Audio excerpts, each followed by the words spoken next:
Good morning dear students. हम बात कर रहे थे भारतीय दंड संहिता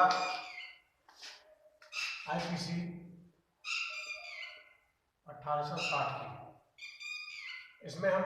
काफी कुछ पढ़ चुके थे और उसी क्रम में आज हम एक छोटा टॉपिक जो है दृष्टि से संबंधित है उसके बारे में प्रावधानों को जानेंगे, समझेंगे, पढ़ेंगे। देखें, मिसचीफ का मतलब होता है छोटी सी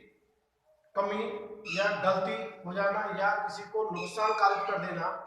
चाहे वो तुच्छ ही हो, तुच्छ मतलब नामात्र का हो, तो उसको हम बोलते हैं दृष्टि। अगर हम इसकी आईपीसी में बात करते हैं धाराओं से संबंधित, तो वह धारा 425 इस बारे में प्रावधान करती है कि दृष्टि क्या है। देखें, धारा 425 यह बताती है कि जो कोई इस आशय से, मतलब कोई कार्य है लेकिन उसका उसमें इंटेंशन देखिए, इस आशय से मतलब इस इंटेंशनली कर रहा है, जानते हुए कर रहा है, इंटेंशनली है और उसको नोनली है क्या कि वह लोग को या किसी व्यक्ति को, देखिए किसको, लोग को या किसी व्यक्ति को क्या काम करेगा, अपने आशय और जान से उसको सदोष हानिकारक करेगा, नुकसानकारक करेगा या उसको हानिकारक करेगा या नुकसानकारक करेगा, किसी संपत्ति का नाश करेगा, कोई प्रॉपर्टी है उसका लॉस करेगा या किसी संपत्ति में उसकी स्थिति में तब्दील करके, बर्फ है तो उसको पानी में बदल देना ताकि बर्फ का मूल्य कम हो जाए, ऐसी स्थिति में तब्दीली मतलब बदलाव करके कि उससे उपयोगिता, जो उसका यूटिलाइजेशन है, जो उसकी वैल्यूएशन है, मूल्य है, नष्ट हो जाए या कम हो जाए या उस पर क्षतिकारक प्रभाव पड़ता है। इसका मतलब अगर हम डेफिनेशन को अच्छी तरह विस्तृत रूप से समझें तो सामने साफ लिखा हुआ है कि आशय होना चाहिए उसका, और जो वो कोई कार्य कर रहा है उसका नॉलेज होना चाहिए कि मैं किसी पर क्षतिकारक प्रभाव पड़ने वाला ऐसा कोई कार्य कर रहा हूँ या ऐसी उसकी जो प्रॉपर्टी है उसका उसमें बदलाव कर रहा हूँ जिससे उसकी यूटिलाइजेशन और उसका मूल्य नष्ट हो जाए या कम हो जाए, या जिससे किसी लोग को या व्यक्ति को ऐसा नुकसान से और ऐसी हानि से उसको नुकसान हो, तब यह भारतीय दंड संहिता की धारा 425 के तहत दृष्टि कहलाती है। इसमें जैसा कि हमने वर्ड देखा सदोष हानि, सदोष हानि जो कि भारतीय दंड संहिता की धारा जो 23 है उसमें परिभाषित है, धारा 23 में कि सदोष हानि से क्या तात्पर्य रहेगा। तो ये देखें जरा, ऐसी हानि या विधि विरुद्ध साधनों द्वारा ऐसी संपत्ति की हानि जिसका वैध रूप से हकदार हानि उठाने वाला व्यक्ति हो। सदोष हानि wrongful loss is the loss by unlawful means of property to which the person losing it is legally entitled। इस तरह धारा 23 में जो परिभाषा दी गई है सदोष हानि की, उससे यह बात निकल के आती है कि यदि किसी व्यक्ति को सदोष हानि हो जिसका वो वैल्यू हकदार है और नुकसानकारित हो, मूल्य में कम हो जाए, ऐसी प्रॉपर्टी में ऐसे कोई कार्य द्वारा होता है जो जान के करता है, आशा रखता है उसका करने पर, तो वह ऐसा अपराध दृष्टि का कारित करता है, ऐसा कहा जाएगा। दृष्टि,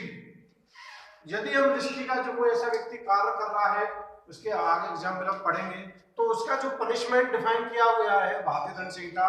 1860 में, वो जो आपकी सेक्शन है 426 में परिभाषित और दंडित किया गया है। 426 के तहत अगर हम देखें तो यह निकल के बात आती है कि जो कोई दृष्टि करेगा वह कारावास से, जो कारावास है जो मैंने लिखा,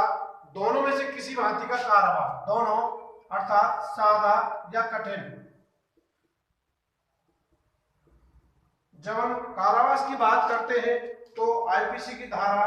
जो 50 है, अपनी आईपीसी की धारा 50 या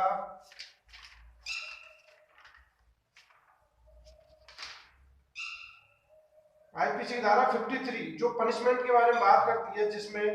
चौथा जो है कारावास दो भांति का होगा, कठिन या सादा की बात करती है। जो कारावास है वो आईपीसी धारा 53 में परिभाषित और प्रकृत है। 53 के तहत उसका जो कारावास है दोनों में से किसी भांति का हो सकेगा, सादा या कठिन होगा, जो कि 3 माह तक या मतलब 3 माह तक मतलब 3 माह से ज्यादा का नहीं होगा, उससे कम का होगा तक, या जुर्माना से, देखो या का मतलब या तो एक मिलेगा या जुर्माना मिलेगा, या दोनों में से। समझ में आया? कहने का मतलब है या तो उसको 3 महीने का कारावास या जुर्माना या दोनों कारावास से पनिशमेंट किया जाएगा। आगे जब हम इसकी बात करते हैं दृष्टांतों की, उदाहरणों की, तो यदि कोई किसी का बर्फ हाउस है, उसमें यदि पानी छोड़ देता है तो जो बर्फ है, जो उसका मूल्य है परिभाषित के तहत उसकी मूल्य और उपयोगिता कम हो रही है, इसका मतलब वो है पनिशेबल ऑफेंस, धारा 426 का ऑफेंस कर रहा है। सॉरी। इस तरह जब हम बात करते हैं इनके दृष्टांतों की, देखें ए की सदोष हानि कारित करने के आशय से उसके बर्फ ग्रह में बी पानी छोड़ देता है और इस प्रकार बर्फ को गला देता है, यहाँ रिश्ती का अपराध करता है। ऐसा ही मैंने दूसरा उदाहरण अंगूठी वाला आपके सामने जैसे लिखा, वो यह है कि इस आशय से या की अंगूठी नदी में स्वेच्छा ए फेंक देता है या ए की तत्व द्वारा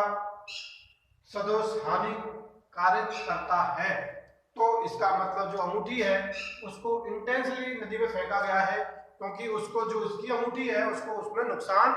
कारित हो, उस पर क्षति का प्रभाव पड़े, मूल्य उपयोगिता कम हो जाए, नुकसान कारित हो। जब उसका सोने की अंगूठी है, चांदी की अंगूठी है, लोहे की अंगूठी है, अपने आप में 2 रुपए, 10 रुपए, 50 रुपए, 1000 रुपए, 2000 रुपए, 5000 रुपए उसका मूल्य है, खो गया, उसका मूल्य का नुकसान हो गया, तो इस तरह में ये कहा है कि उसने धारा 426 के तहत पनिशेबल ऑफेंस किया है। इसी प्रकार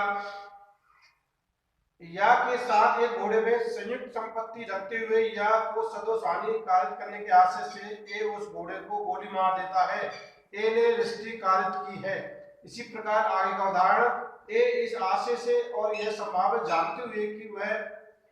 बी की फसल को नुकसान कारित करे या के खेत में ढोरों को प्रवेश कर देता है, ए ने रिश्ती की है। मतलब यदि किसी का खेत है, बढ़िया खेत है, फसल अच्छी लहरा रही है, उसमें एक व्यक्ति का इंटेंशन रहता है कि वो उसको नुकसान कारित करे, तो उसमें वो क्या करता है कि पशुओं को छोड़ देता है, इससे उसकी वो फसल उपयोगिता है उसकी नष्ट हो जाती है, मूल्य कम हो जाता है और उसको नुकसान हो जाता है, सदोष हानि हो जाती है किसी व्यक्ति को, किसी प्रॉपर्टी को। इस तरह यदि कोई ऐसा कार्य करता है जो धारा 425 में परिभाषित शब्दों में आता है, अर्थ में आता है, वह धारा 426 के पनिशेबल ऑफेंस 3 माह तक के कारावास से या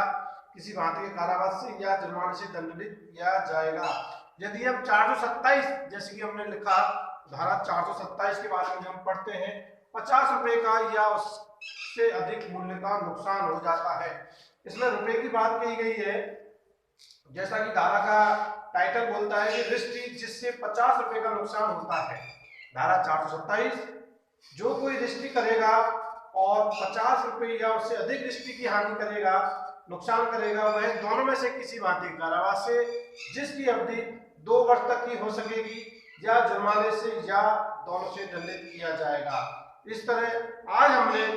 धारा 425, धारा 426, धारा 427 के बारे में पढ़ा, जाना, अध्ययन किया। इसी क्रम में आगे की वीडियो लेक्चर्स में हम आगे की सेक्शनों के बारे में जानेंगे, समझेंगे, पढ़ेंगे। धन्यवाद।